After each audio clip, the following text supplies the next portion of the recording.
Good morning, everyone. Welcome to Urban Yoke yet again.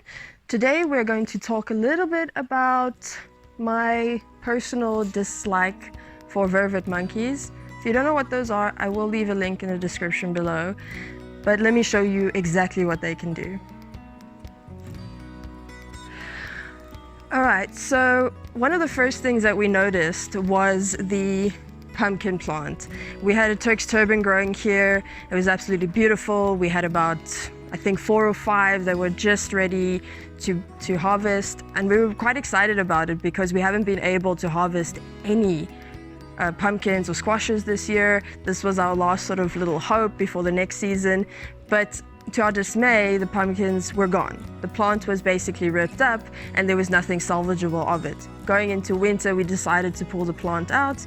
So Charles and I got to some work and, well, we cleaned up the bed and threw away the last hope of pumpkins for us. So as you can see, the bed is quite bare. We had the pumpkin growing in this area. It was growing up the tree like that. You can see that in our previous video. I'll leave a link for you. But yeah, unfortunately it is what it is. So we've left it open to allow a few of these natural plants to start growing here and to sort of become a ground cover as the ground needs a bit of amendment.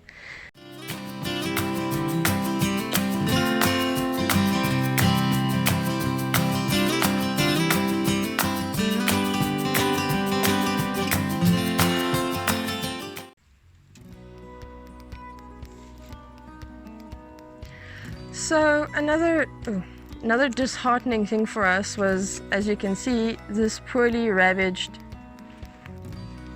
sorghum. So we've been growing sorghum this year because our quails really like it, and if we ever have chickens again, we like to feed the sorghum to the chickens. It's a nice little treat for them, so we wanted to grow for ourselves. You can also use it for multiple other things like porridge or making a sort of a syrup, a sorghum syrup. And I believe that's what the monkeys were after because it was starting to produce a nice little syrup for us.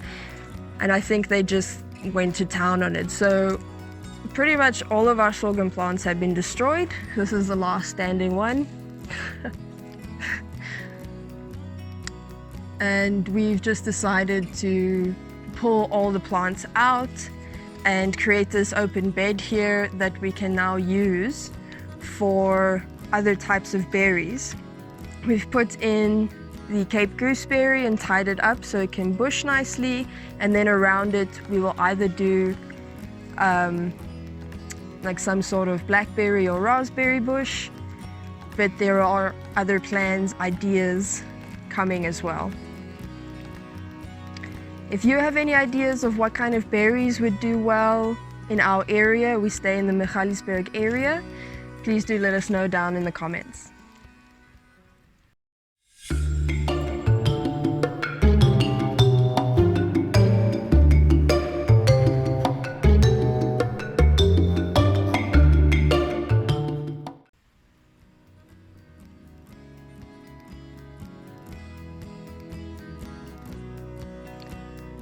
So I think the most disheartening part of this whole monkey raid was probably the Turkish eggplants for us.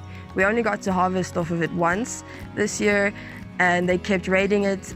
Plus, the raids are quite annoying because they don't eat the plants, they just break them, take a bite out of it and then throw it on the ground.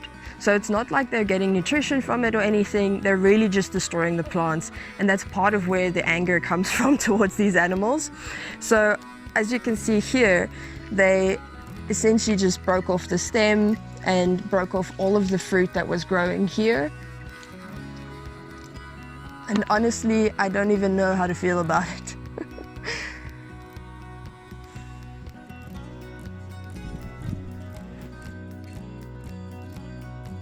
On the other hand, our cabbages are doing magnificently, which is quite nice. So recently we've started following Lumna Acres, and they seem to do something that I was quite interested in doing with our quails. So they've been feeding their chickens some dried mealworms, so we decided to look for something similar here in South Africa that would do the job. And we've been feeding it to the quails for a few weeks now, and I must say that they are very, very happy with it. So let's go ahead and give them some.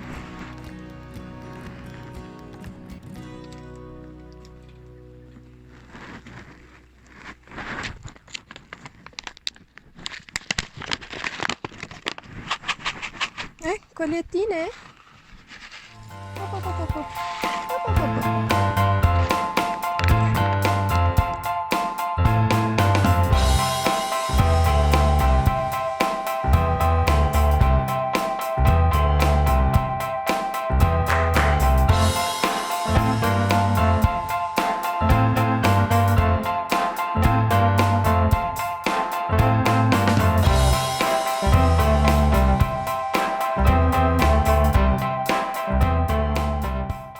So something I am quite titillated about is our marshmallow plant. She has finally started to flower, which is very exciting. We've had her probably about 3 months and she didn't flower at all. I've probably wanted to have one of these plants since I was a child, and I'm so happy about her having flowered now. I believe that the root of this plant is the original ingredient for actual marshmallow sweets, but I must look into that a bit more, and once I do, I will write a nice article about it. So we started growing some curly kale, I believe it's called in English, cavolo nero in Italian. I always thought it was cabbage, but that's for another day. I'll explain that to you. So we started growing it in the hopes that not too many pests would be going after it, and that we could grow it in the autumn time and see if we could incorporate it into our diet. However, monkeys had a different story. They decided that munching on the leaves and leaving not much behind was probably for the best. So I promise this is the last of my monkey rants, at least in this video. But again, this is my issue with them. They honestly, more often than not, just destroy plants instead of really getting some nutrition from them in the garden. They pulled out some of the radishes, which at least they ate most of them. But for the rest of it, it was just a bite and thrown on the ground.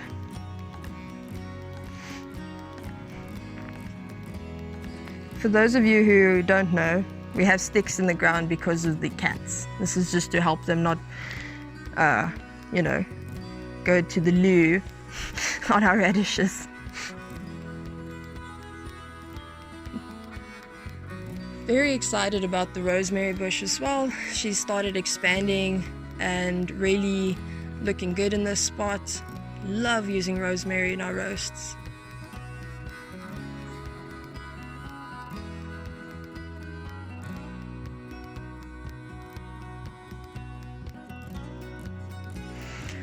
Alright guys, so short and sweet today. We just wanted to show you a little bit what is going on here at Urban Yoke. Please do look out for our next video. We're going to be talking a little bit about food, but I won't tell you exactly what. So yeah, let us know what's happening in your garden and see you next time.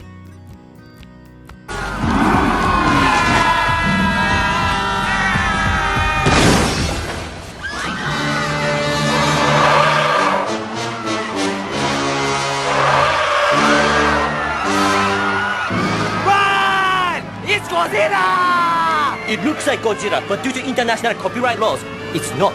Still, we should run like it is Godzilla! Though it isn't.